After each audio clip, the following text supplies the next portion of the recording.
गांव रामनगर में था। घर में गरीबी होने के बाद भी सुकून और खुशी थी। हम घर में 3 ही लोग थे, माँ, पिताजी और मैं। गांव के लोग अक्सर मेरे नाम अनुज की बजाय मुझे माली का बेटा कहकर पुकारते, क्योंकि मेरे बाप दादा चौधरी के बागों की देखभाल करते आ रहे थे। इस छोटे से गांव में चौधरी की बहुत इज्जत, रौब, दबदबा था। इसकी वजह ये नहीं कि वो कोई जालिम कठोर चौधरी था, बल्कि वो एक रहमदिल और इंसाफ पसंद इंसान था। मगर हर तरफ ज़मीनें, पैसा और दबदबा होने के बावजूद वो गरीबों और बेसहारा लोगों का बहुत ख्याल रखता और जहाँ तक संभव हो सकता उनके काम आता। गांव का हर इंसान उससे बहुत खुश था। हमारी ज़िंदगी बहुत इत्मीनान और सुकून से गुजर रही थी, मगर किस्मत का लिखा कुछ और ही था। एक दिन मेरे माँ पिताजी अपने किसी रिश्तेदार से मिलने शहर गए, मगर दुर्भाग्यवश से वो एक एक्सीडेंट में मर गए। मेरी उम्र उस समय 11 साल थी। उनकी मौत के बाद घर में वीरानी फैल गई और मैं इस दुनिया में बिल्कुल अकेला रह गया। अकेलापन तो एक तरफ, कोई मुझे रोटी पकाकर देने वाला भी नहीं था। लगभग 1 हफ्ते तक तो गांव वालों ने मुझे खिलाया पिलाया, मगर आखिर कब तक कोई कर सकता था। मगर भगवान बड़ा रहमदिल है, वो किस तरीके से इंसान की मदद करता है ये इंसान सोच भी नहीं सकता। एक दिन मैं अपने वीरान घर में उदास बैठा सोच में गुम था कि चौधरी अपनी पत्नी के साथ अंदर आया और उसके साथ गांव के कुछ लोग भी थे। चौधरी की पत्नी ने मेरे सर पर हाथ रखा और कहा, बेटा तुम फिक्र मत करो, आज से तुम हमारे धीरू की तरह हो। धीरू चौधरी के बेटे का नाम था। उसका असली नाम तो धीरेन्द्र था, मगर सब उसे प्यार से धीरू कहते थे। उस दिन से चौधरी मुझे अपनी हवेली में ले आया और अपने बच्चों के साथ मुझे भी पालने लगा। सब गांव वाले चौधरी की इस रहमदिली से बहुत खुश थे और उसे दुआएं देते थे। मैं सुबह स्कूल जाता, शाम को थोड़ा सा खेलता और फिर रात का खाना खाकर सो जाता। अपने घर को वैसे तो मैंने ताला लगा दिया, मगर कभी कभार वहाँ मेरा चक्कर लगता रहता, क्योंकि मेरा घर चौधरी की हवेली से कुछ मिनट की दूरी पर था। इस तरह समय गुजरता चला गया। चौधरी और उसकी पत्नी ने मुझे बिल्कुल ऐसे ही पाला जैसे उन्होंने अपने बेटे धीरू और बेटी कुसुम को। मैं अभी समय गुजरने के साथ साथ धीरू और कुसुम के साथ ऐसे घुल मिल गया जैसे हम तीनों सगे बहन भाई हों। हमारी उम्र में कोई इतना अंतर भी नहीं था। कुसुम मुझसे 2 साल छोटी थी और धीरू 1 साल बड़ा था।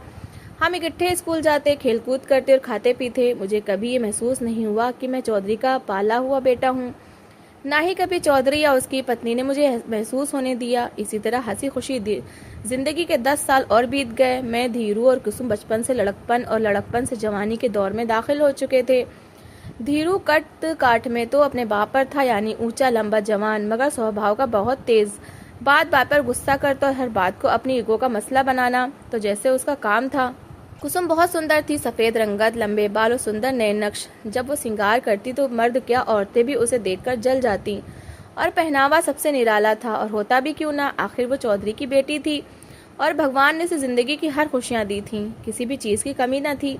वो जिंदगी के हर काम से लापरवाह अपनी सहेलियों के साथ सारा सारा दिन मज़े से गुजारती। मगर चौधरी की पत्नी अपनी बेटी की शादी के लिए चिंता में थी और इस इंतज़ार में थी कि जैसे ही कोई अच्छा रिश्ता मिले कुसुम की शादी कर दी जाए। वैसे तो कुसुम अक्सर शाम को गांव के मुंशी के घर जाकर उसकी बेटियों के साथ गपशप लगाती और कभी मुंशी की बेटी उससे मिलने हवेली में आ जाती। मुंशी की 2 ही बेटियां थीं और कोई बेटा नहीं था। उन दोनों की कुसुम से बहुत अच्छी दोस्ती थी। कुसुम जब भी मुंशी के घर जाती तो 1-2 घंटे बाद लौट आती, मगर आज 2 घंटे से ज़्यादा समय बीत चुका था, मगर कुसुम मुंशी के घर से अभी तक वापस नहीं लौटी थी। चौधरी ने मुझसे कहा कि अनुज, जाओ ज़रा पता तो करो कुसुम कहाँ रह गई है आज, बल्कि उसे अपने साथ लेकर आना। मैंने कहा, अच्छा अभी जाता हूँ। ये कहकर मैं अभी हवेली की सीढ़ियाँ उतर ही रहा था कि सामने से धीरू आता हुआ दिखाई दिया। धीरू ने पूछा, अनुज कहाँ जा रहे हो? मैंने जवाब दिया, मुंशी के घर जा रहा हूँ कुसुम को देखने, काफ़ी देर हो गई है वो आई नहीं। धीरू थोड़ा हैरान हुआ और कहा, कमाल है, मैं तो अभी अभी मुंशी के घर से आ रहा हूँ, क्योंकि मुझे ज़मीन के कुछ पेपर्स देखने थे, मगर कुसुम तो वहाँ नहीं थी।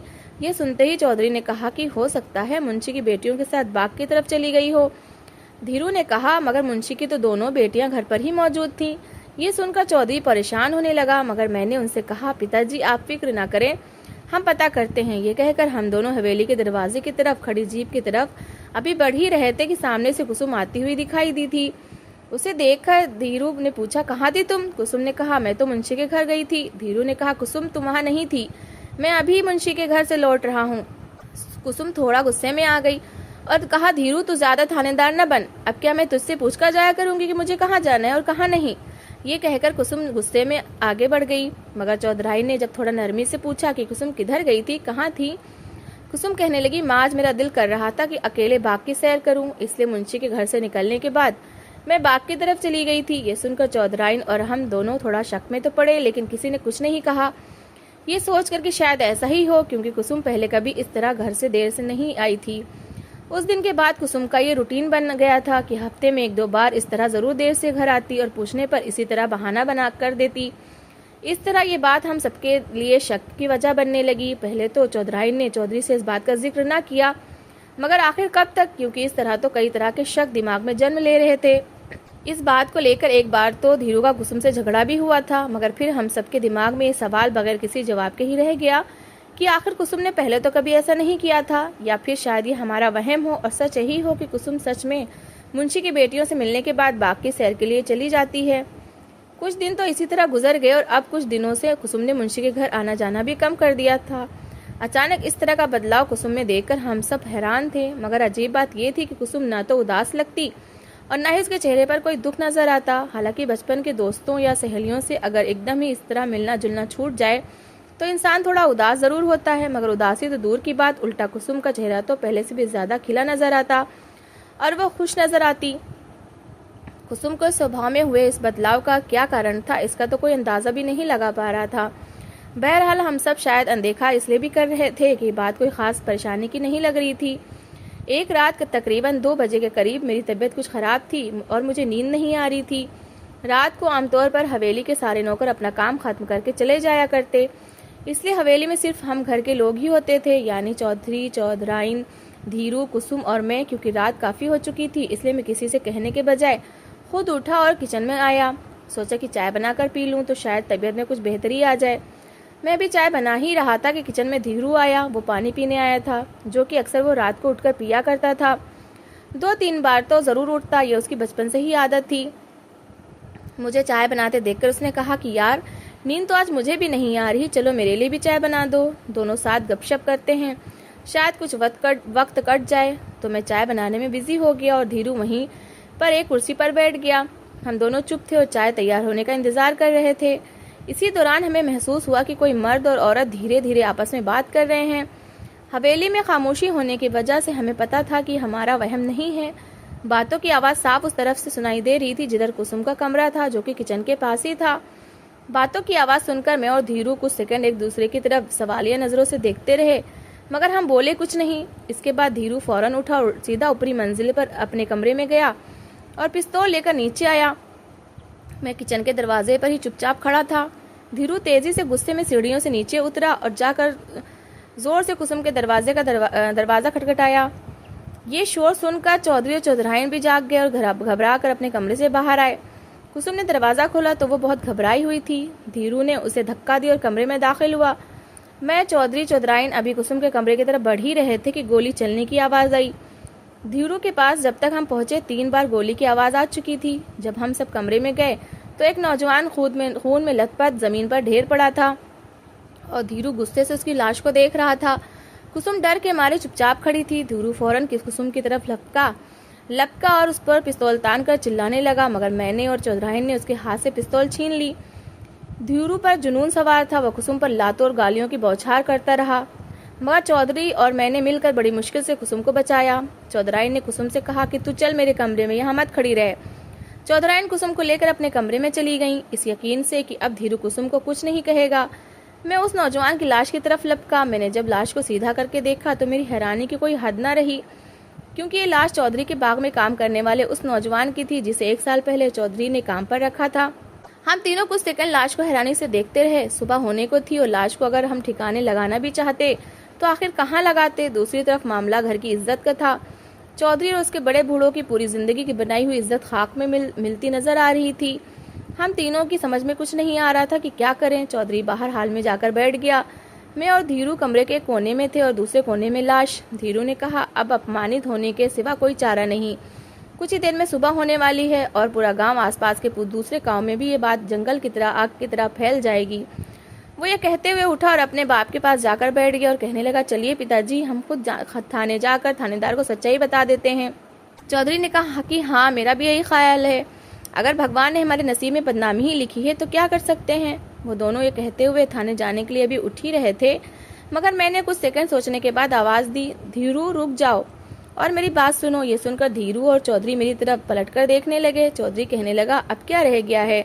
मैंने जवाब दिया, मेरे पास एक हल है जो इस घर की इज्जत को कोई धब्बा नहीं लगने देगा। चौधरी ने हैरानी से मेरी तरफ देख रहा था और धीरू भी सवालिया नजरों के साथ चुपचाप खड़ा था। उस वक्त तक चौधराइन और कुसुम दोनों भी हॉल में वापस आ चुकी थीं, क्योंकि अब उन्हें ये पता था कि धीरू का गुस्सा ठंडा हो चुका है, इसलिए वो अब कुसुम को नुकसान नहीं पहुंचाएगा। मैंने कहा, आप सब आराम से बैठ जाएं और मेरी बात ध्यान से सुने। वो सब बेचैनी की हालत में बैठकर और सवालिया नजरों से मेरी तरफ देखने लगे। मैंने कोई पल बर्बाद किए बगैर कहा कि धीरू, बात बहुत आसान और छोटी है। तुम थानेदार को ये बयान दोगे कि अनुज और इस लड़के ने मिलकर हवेली में डकैती करने की कोशिश की और गहने और नकदी लेकर फरार होने ही वाले थे कि अचानक हमने पकड़ लिया, मगर इन सब में माली तो मारा गया मगर अनुज जिंदा पकड़ा गया। ये सुनकर धीरू, चौधरी और चौधराइन ने मेरी तरफ सवालिया नजरों से देखा और कुसुम चुपचाप नजरें नीचे किए खड़ी थी। चौधरी ने कुछ मिनट की चुप्पी के बाद कहा, देख बेटा अनुज, तूने आज ये साबित कर दिया कि तू पराया नहीं है और इस घर की इज्जत को अपनी इज्जत समझता है बेटा, मगर हम भी खानदानी लोग हैं। हम अपने आप को बचाने की खातिर तुझे सलाखों के पीछे नहीं धकेल सकते, इसलिए जो सच है वही हमें बताने दे थाने जाकर। मैंने फौरन कहा, देखें, अगर आप वाकई मुझे अपना बेटा समझते हैं तो जो मैं कहता हूँ वही करें। जरा सोचें, कल को कुसुम की शादी करनी है और आपकी बनी बनाई इज्जत, रौब और दबदबा दाव पर है। अगर ये बात हम पांचों के अलावा किसी और को पता चल गई तो आप किसी से आंख मिलाकर बात भी नहीं कर पाएंगे। चौधरी ने फिर मना करने की कोशिश की, मगर मैंने कहा कि आपके मुझ पर पहले ही बहुत एहसान है और वैसे भी मेरा दुनिया में है ही कौन, इसलिए मुझे इन सारे एहसानों का कुछ तो बोझ उतारने दे। चौधराई ने चुप्पी तोड़ते हुए कहा, अनुज, तू ये क्यों कहता है कि तेरा इस दुनिया में कोई नहीं? क्या हम सब तेरे नहीं हैं? मैं सुनकर मुस्कुराया और कहा, माँ जी, आपको अपना समझता हूँ, तभी तो आपकी इज्जत को बचाने के लिए कदम उठा रहा हूँ। इसी दौरान धीरू के मुंह से मगर निकला, लेकिन मैंने फौरन टोकते हुए कहा, धीरू, अब अगर मगर का वक्त नहीं, फौरन वही करो जो मैं कह रहा हूँ। ये सुनते ही चौधरी, चौधराइन, धीरू और कुसुम सब एहसानमंद नजरों से मेरी तरफ देखने लगे। उनके चेहरे पर थोड़ा सा इत्मीनान दिखाई देने लगा। कुछ देर बाद चौधरी और धीरू जब थाने की तरफ जाने के लिए उठे तो मैंने दोबारा उन्हें आवाज दी, रुक जाइए और अंदर आइए। उन्होंने फिर मेरी तरफ सवालिया नजरों से देखा, मगर वो कुछ कहे बगैर मेरे पीछे पीछे उस कमरे की तरफ बढ़े जहाँ लाश पड़ी थी। वहां पहुंचकर मैंने कहा, धीरू, हो सकता है कि थाने जाकर ये कहानी सुनाने के बाद भी पुलिस तुम लोगों पर शक करे और असली बात समझ जाए। धीरू ने हैरानी से पूछा, तो फिर हमें क्या करना चाहिए? मैंने कहा, धीरू, तू ऐसा कर, अपने पिताजी के कमरे में जा और वहां पर पड़ा हुआ पिताजी का पिस्तौल लाकर मुझे दे, ताकि पुलिस को यकीन हो जाए कि हम दोनों वाकई डकैती की नियत से यहाँ आए थे, और मेरे घुटने में एक गोली अपने पिस्तौल से मार दे, ताकि पुलिस को यकीन हो जाए कि मैं तुम दोनों के साथ हुई हाथापाई में जख्मी हुआ हूँ, और तिजोरी का दरवाजा खोलकर थोड़े से गहने और नकदी इस लाश के पास फेंक दो। ये सुनकर धीरू और चौधरी थोड़ा सोच में पड़ गए, मगर इसके अलावा कोई और रास्ता नहीं था, क्योंकि ऐसा करना हमारे फायदे में था, जो कि इस बात का सबूत था कि मैं और माली डकैती करने ही हवेली में आए थे। इसलिए धीरू ने एक गोली मेरे घुटने में मारी और गहने और नकदी को लाश के पास ही बिखेर दिया। धीरू मेरे पास ही रहा ताकि ये साबित हो सके कि मुझे उसने जख्मी हालत में पकड़ा हुआ है। चौधरी थाने गया और कुछ देर बाद पुलिस के साथ वापस आया। रास्ते में आते हुए चौधरी और पुलिस के साथ गांव के कुछ लोग भी थे।